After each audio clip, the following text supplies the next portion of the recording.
Mapapansin po ninyo, hindi man lang po natin nakilala kung sino yung representative ng Interpol na nag-serve ng warrant of arrest.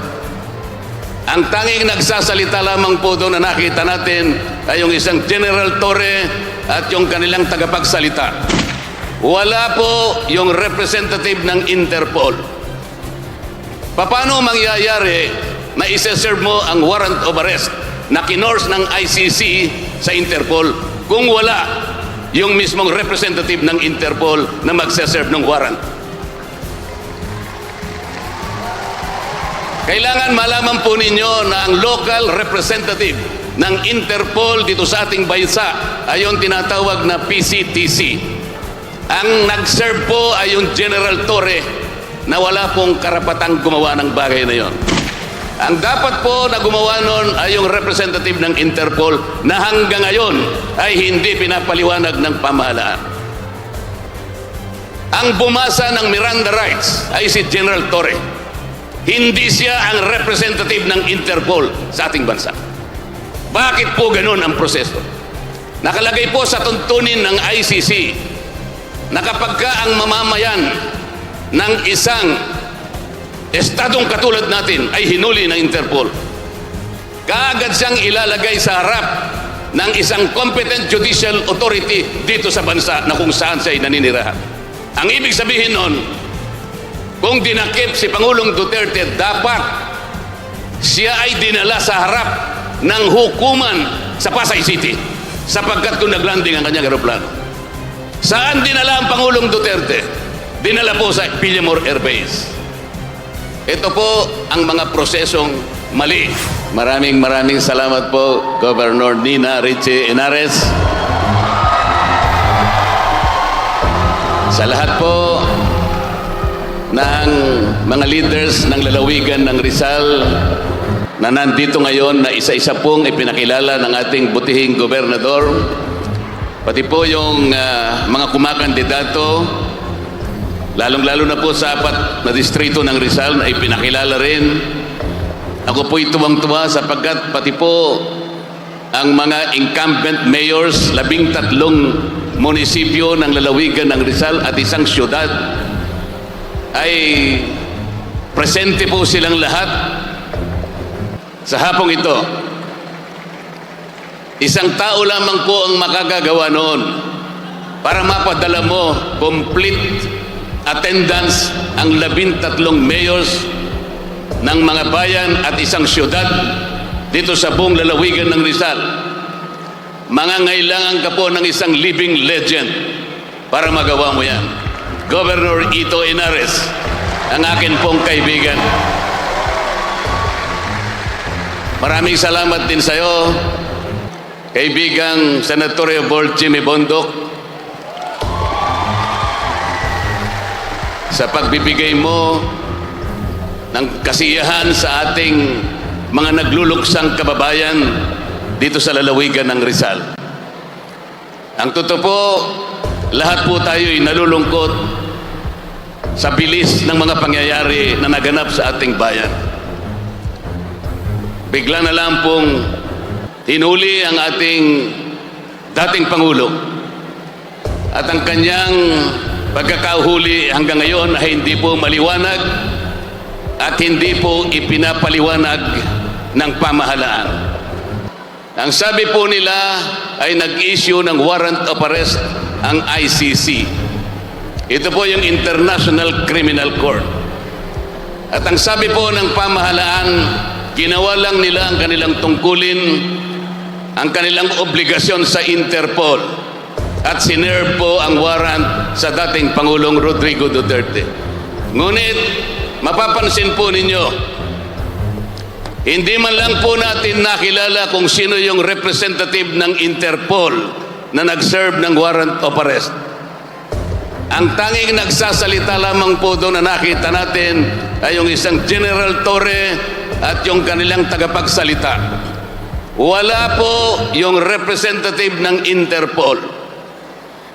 Paano mangyayari na isa-serve mo ang warrant of arrest na kinors ng ICC sa Interpol kung wala yung mismong representative ng Interpol na magsaserve ng warrant. Kailangan malaman po ninyo na ang local representative ng Interpol dito sa ating bansa ay yung tinatawag na PCTC. Ito po yung Philippine Center on Transnational Crimes. Bakit wala po yung executive director ng PCTC na siya dapat ang personal na nag-serve ng warrant of arrest? Ang nag-serve po ay yung General Torre na wala pong karapatang gumawa ng bagay na yon. Ang dapat po na gumawa nun ay yung representative ng Interpol na hanggang ngayon ay hindi pinapaliwanag ng pamahalaan. Ang bumasa ng Miranda Rights, yung Miranda Rights po ay pangkaraniwan yung naririnig pag nanonood kayo ng mga nobela sa TV.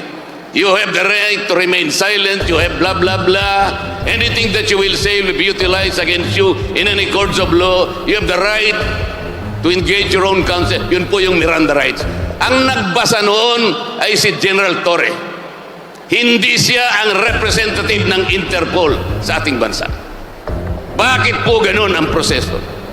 Nakalagay po sa tuntunin ng ICC na kapag ka ang mamamayan ng isang estadong katulad natin ay hinuli ng Interpol, kaagad siyang ilalagay sa harap ng isang competent judicial authority dito sa bansa na kung saan siya ay naninirahan.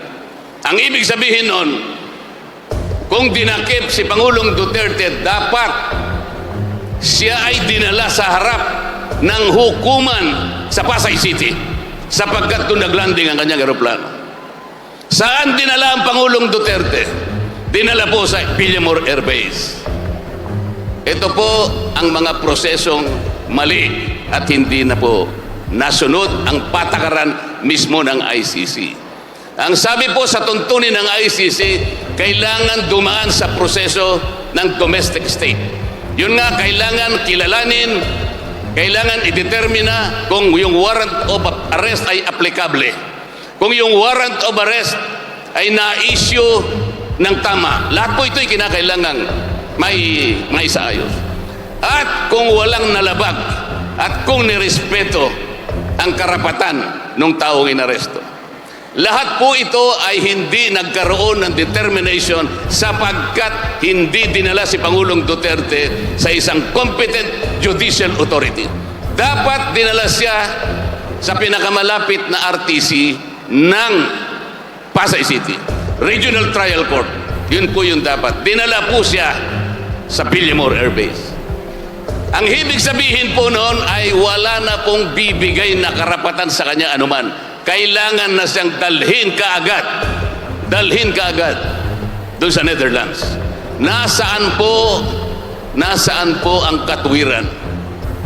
Nasaan po ang pamantayan ng batas na sinusunod kahit na sa ICC?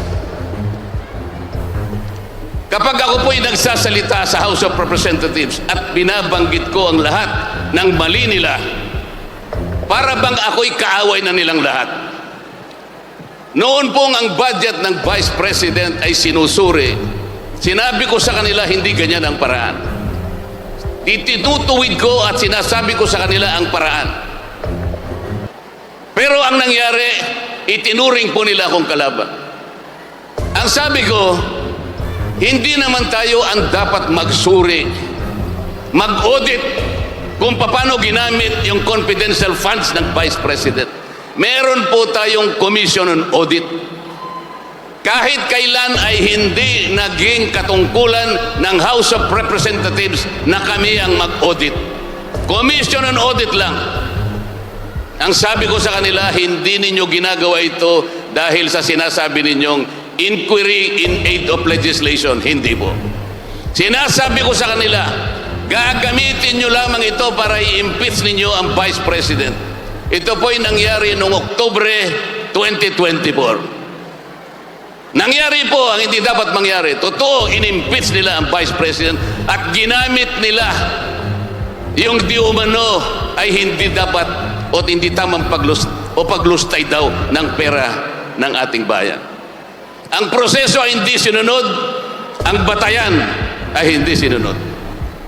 Pero sinabi ko na as early as October 2024, ginagawa nyo lamang yan not in aid of legislation, but you are mining for evidence because you want to impeach the Vice President. Nangyari po. February 5, 2025, isinugod nila ang impeachment complaint sa Senado. Ayaw ko rin po na sumama sa kanila sa Quadcom. Yung Quadcom ay 4 na hiwalay na komite na ginawang isa. Isa lamang po ang kanilang objective. Sabi ko rin sa kanila, ayokong sumama dyan. Sapagkat ang gagawin ninyo ay hindi in aid of legislation. Yung in aid of legislation po ay pagtawag ng mga ilang tao na harap sa mga komite para tulungan ang House of Representatives na makagawa ng panukalang batas. Yun po dapat ang tuntunin. Tatawagin mo sila, haharap sila sa inyo para tulungan kayo na gumawa ng panukalang batas. Nakita ninyo kung paano ginawa nila. Hindi po ganoon ang ginawa nila. Lahat ng tinawag na resource persons na humarap sa Quadcom, may kinulungan, pinagagalitan, sinisigawan. Kapag ayaw sumagot, kinukontep at ikukulong kagad. Ngayon lamang po nangyari ito sa kasaysayan ng House of Representatives. Ang sabi ko sa kanila, November, December 2024, ang gagawin ninyo ay magkukunwari kayo na piskal, magkukunwari kayo na korte. Kukuha kayo ng ebidensya para ipakulong ninyo ang Pangulong Duterte. You will persecute and prosecute the former President of the Republic. Nagalit po silang lahat sa akin. Pero nangyari po, eto na po, nahuli nila, they abducted the former President. Ang ating Pangulo po ngayon ay nandun na sa Netherlands. Isang napakalangkot na tagpo ng ating Republika ang nangyari. Alam po ba ninyo ng ICC nag-issue din ng warrant of arrest sa presidente ng Russia, Vladimir Putin, sapagkat sa nangyayaring labanan sa pagitan ng kanilang bansa at sa bansang Ukraine. Pero walang isa mang Ruso, walang isa mang mamamayan ng Russia ang nagtaguyod o nag-serve ng warrant kay President Vladimir Putin. Meron din pong inisyu na warrant of arrest ang ICC sa presidente ng Israel, Benjamin Netanyahu, dahil sa kanilang tigmaan dyan sa panig ng Palestina. Meron po ba na isang mang Israelite o mamamayan ng Israel na napakasangkapan para ulihin ang kanilang presidente? Wala po. Hindi nangyari sa Russia, hindi nangyari sa Israel. Sa ating bansa, Pilipino mismo ang nag-cooperate kahit walang basihan, kahit walang batayan. Ang ating bansa ngayon ay pinagtatawanan ng buong mundo. Wala pong jurisdiction ng ICC. Walang jurisdiction. Bakit po? Ito po yung ayaw nilang ipaliwanag sa inyo. Ito po yung itinatago nila sa inyo. Tayo po ay nag-withdraw sa Rome Statute Marso 2018. Sa tuntunin po ng ICC, kailangan po ay meron pang 1 taon bago magkaroon ng effectivity yung withdrawal. Sa makatwid, March 2019, effective na po yung withdrawal sapagkat 1 taon na po ang nakaraan. Ang pagkakamali po ng prosecutor ng ICC, nung siya'y humingi ng authorization, lagpas na po, effective na po yung withdrawal. Ito po yung ayaw nilang aminin. Hindi na kailanman dapat nag-cooperate ang pamahalaan sapagkat effective na yung withdrawal ng ating bansa sa pamamahala ng ICC. Bakit nagpakasangkapan ng ating bansa? Dahil po sa politika lang. dahil lang sa politika.